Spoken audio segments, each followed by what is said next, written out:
Good day mga ka-sports natin dyan. Dreamline Cool Smashers team, kinakailangan talaga sumugal itong si Coach Sherwin Meneses at wag muna ipasok itong si Tots Carlos.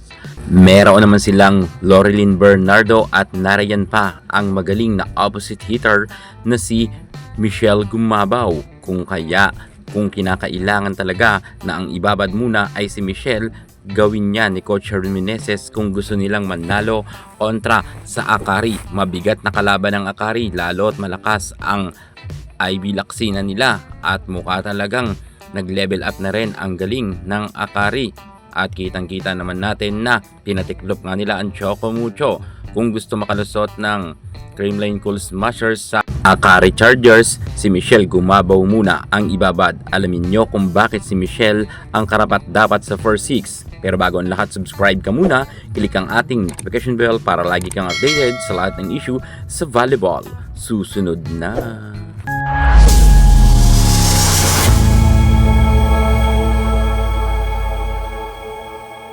April 7, magkakasubukan ang Akari Chargers at ang Dreamline Cool Smashers kung sino sa dalawang team na ito ang magpapaalam at sino ang papasok para sa semifinals.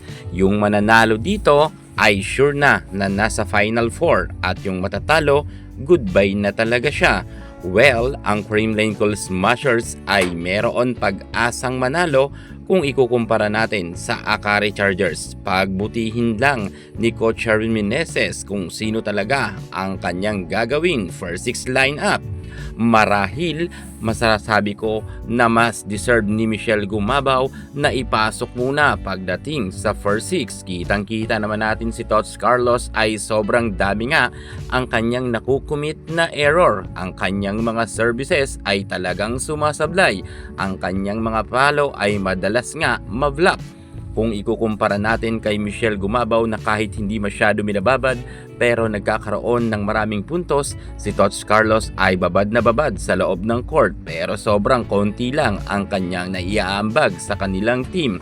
Kung kaya kinakailangan talaga na si Michelle Gumabaw muna ang ipasok. Bakit ko nasasabi na si Michelle Gumabaw ang mas deserve na ipasok sa first 6 lineup? Kung matatanda ninyo ng 2024 All-Filipino Conference, champion ang Dreamline Cool Smashers. At sa Invitational Conference at sa Reinforced Conference, champion pa rin ang Dreamline Cool Smashers. Well, si Michelle Gumabaw lang noon ang nariyan sa loob ng court. Wala noon Tots Carlos, walang Alaysa Valdez. Ngunit kinaya nga ito ni Michelle Gumabaw at ni Queen Darna, Gemma Galanza. Ngayon nga ay talagang masasabi ko na mas karapat dapat talaga na ito ngang si Michelle Gumabaw muna ang ibabad ni Coach Sherwin Meneses. Kung sa experience lang naman ang pag-uusapan, di kalibre talaga itong si Michelle Gumabaw. Hindi lang pang beauty queen ang kanyang ganda, maging sa larangan ng volleyball ay level up ang kanyang angkin kagalingan.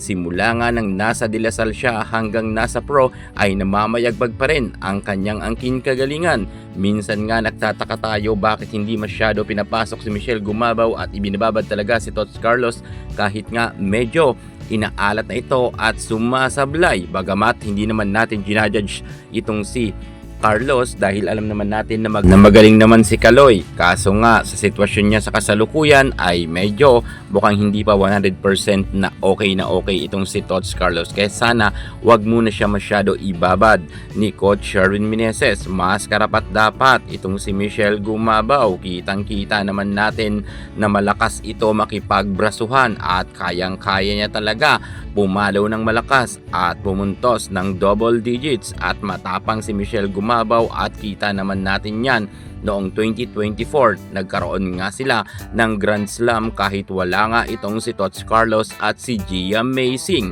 at Alaysa Valdez. Kung kaya naniniwala ako na si Michelle Gumabaw ay kulang lang talaga siya sa babad kapag ibinabad to sa loob ng court ni Coach Sherwin Meneses, I'm sure muli na naman tayong makakapasok sa Final 4 at sana swertehin pa nga tayo na maka-abante tayo para sa Battle for Gold. Alam natin na medyo mahihirapan ang Dreamline Cool Smashers sapagkat nag-level up na rin ng ibang mga team, pero naniniwala ako na kapag ito ay ibinabad si Michelle Gumabaw ay kayang-kaya niyang patiklupin ang Akari Chargers. Kitang-kita naman natin ang Akari noon, kahit sabihin natin na kompleto sila, ay kayang-kaya patiklupin ng Creamline Cool Smashers.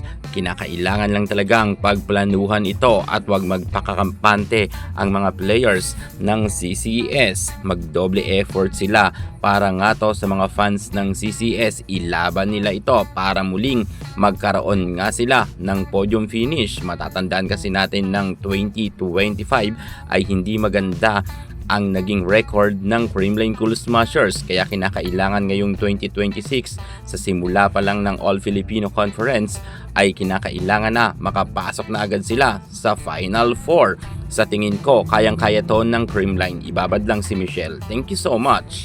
God bless.